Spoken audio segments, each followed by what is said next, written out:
ఒక్కరోజు కూడా సెలవు లేకుండా 24/7 కష్టపడేది కేవలం ఆడవాళ్ళేనండి. సో అందరూ అనుకుంటారు వాళ్ళు రెస్ట్ తీసుకుంటారని, కానీ 24 గంటలు మనమే కష్టపడతాం. బయట జెంట్స్కి కనీసం వాళ్ళకి హాలిడే అయిన వీకెండ్స్ అయినా ఉంటాయి, మనకి వీకెండ్స్ కూడా ఉండవు. సో కానీ ఇంత కష్టంలో కూడా మనం రోజు ఒకే పనిని 10 సార్లు చేసిన విసుగు అనేది వచ్చినా సరే, కొన్ని పనులు అనేవి ఏంటంటే మనము ఒకే పనిని చిన్న చిన్నవి కూడా మన కళ్ళ ముందు ఉన్నా సరే అవి ఆర్గనైజ్ చేసుకోవడం కానీ అవి సర్దుకోవడం కానీ లేట్ చేయడం వల్ల మనకి ఒక పని పెరిగిద్ది అనమాట. మన ఆడవాళ్ళంగా మనం చేసే పనిలో కొంచెం సులువు తెలుసుకోవాలి. అలాగే ఒక ఐడియా అంటూ సొంతంగా క్రియేట్ చేసుకుంటే మన పనిని మనమే తగ్గించుకోవాలి. ఎవరో వచ్చి మనకి చెయ్యరు కాబట్టి మన పనిని మనమే తగ్గించుకోవాలి. Welcome back to learn more. ఈరోజైతే నేను ఒక మంచి వీడియోతో మీ ముందుకు వచ్చాను. వ్లాగ్తో పాటు నేను వీడియో షేర్ చేస్తున్నాను. మనకి అనవసరమైన సరుకులు కూడా తెచ్చుకోవడం చాలామందికి అలవాటండి. మనం డీమార్ట్కి వెళ్ళినా సరే అవసరం లేకుండా చాలా వస్తువులు తెస్తాము. అందులో కొన్నిసార్లు అవసరం ఉన్న వస్తువులు కూడా మర్చిపోతుంటాము. సో నేను ఆల్రెడీ సరుకులు తెచ్చుకున్నా, కొన్ని అవసరమైనవి నేను ఎక్స్ట్రా తెచ్చుకుంటాను అనమాట అయిపోయాక. సో నాకు 2 months వరకు అనేది వచ్చేసింది. ఆయిల్ ప్యాకెట్స్ కానీ అవనేది ఎక్స్ట్రా అనేది తీసుకొచ్చుకొని ఇంట్లో పెట్టుకుంటాను. సో నేను ఎక్స్ట్రా గ్రోసరీస్ అంటే నెల మధ్యలో ఒకసారి ఆయిల్ ప్యాకెట్స్ తెచ్చుకున్నాను. సో మిగతావి నా దగ్గర ఉన్నాయి కాబట్టి ఇవి వచ్చి నాకు 2 months వరకు సరిపోతాయి అన్నమాట. నాకు ఎక్స్ట్రాగా మళ్ళీ నెక్స్ట్ మంత్లో నేను రాసినప్పుడు నేను ఇవి రాయాల్సిన అవసరం నాకు ఉండదు. సో ఇప్పుడు ఆషాఢ మాసం స్టార్ట్ అయింది, తర్వాత ఈ శ్రావణ మాసం పూజలు మనం రెగ్యులర్గా చేస్తాం కాబట్టి ఈ దీప ఆరాధన నూనె కానీ లేకపోతే మనకు పూజకు సంబంధించిన ఐటమ్స్ ఏవైతే మనం తెచ్చుకోవాలో అవి ముందే తెచ్చుకొని మనం పెట్టుకున్నామంటే మనన్నీ ఒకే దగ్గర ఉంటాయన్నమాట. సో తర్వాత మనం వెతుక్కునే పని ఉండదు. అలాగే నేను ముందుగా ఇవన్నీ తీసుకొని పెట్టుకున్నాను, ఎక్స్ట్రా తెచ్చుకోవాల్సినవి అనమాట. సో ఇవన్నీ నేను తీసుకొచ్చి ఇంట్లో పెట్టుకున్నాను.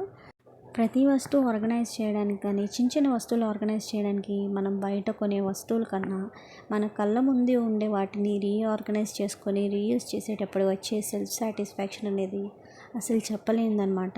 సో చాలా వరకు ఏంటంటే మన ఇంట్లో అవి ఆర్గనైజ్ చేయాలని ఇవి ఆర్గనైజ్ చేయాలని చాలా వస్తువులు కొనేస్తాము. అనవసరంగా వస్తువులు కొని మనమే ఇంట్లో ఎక్కువ శాతం మనమే పని పెంచుకుంటాము. అలా కాకుండా మనకి యూజ్ లేదు, ఈ వస్తువుతో యూజ్ లేదు, దాన్ని రీయూజ్ చేసుకునే ఒక ఐడియా ఆలోచించామంటే మనకి పని తగ్గిద్ది, సెల్ఫ్ సాటిస్ఫాక్షన్ కూడా ఉండిద్ది.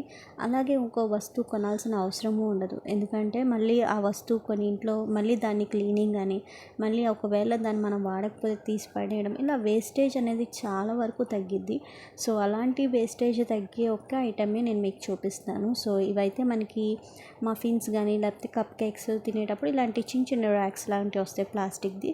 సో ప్రతి ఇంట్లోనే ఒక 2-3 మొబైల్స్ ఉంటే చాలు, ఇలాంటి మొబైల్ బాక్సెస్ ఉంటాయి.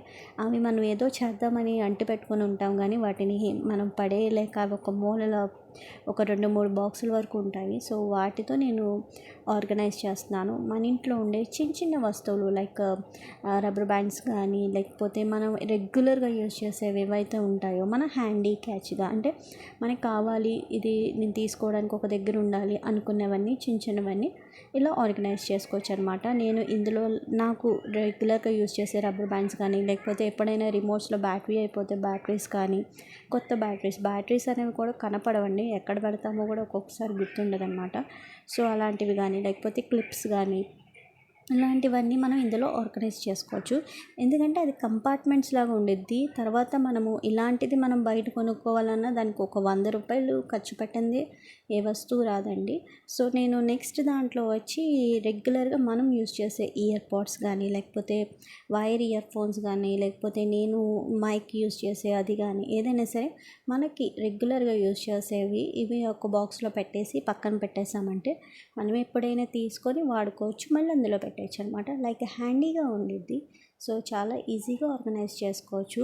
అవే కాదండి, ఇలాంటి సేమ్ ఇంత చిన్న చిన్న బాక్స్లో చాలా ఆర్గనైజ్ చేయొచ్చు అనమాట. లైక్ అంటే మనం మార్కెట్ నుంచి తీసుకొచ్చిన బ్రషెస్ కానీ టూత్ బ్రషెస్, అండ్ ఎందుకంటే 1-2 తేం కదా, సో ప్యాకెట్ మొత్తం తీసుకొస్తాము లైక్ ఒక 5-6 బ్రషెస్ వరకు ఫ్యామిలీ ప్యాక్ లాగా. అలాంటివన్నీ ఇలాంటి దాంట్లో బాక్సెస్లో ఆర్గనైజ్ చేసుకోవచ్చు. అంతేకాకుండా ఇలా బాక్స్లో కనుక మనం ఆర్గనైజ్ చేసుకున్నామంటే ఎప్పటికైనా మనం ట్రావెల్ చేసేటప్పుడు కూడా మనకి ఈజీగా ఉండిద్ది, తీసుకోవచ్చు. అదేవి పడిపోయేవి కాదు కాబట్టి.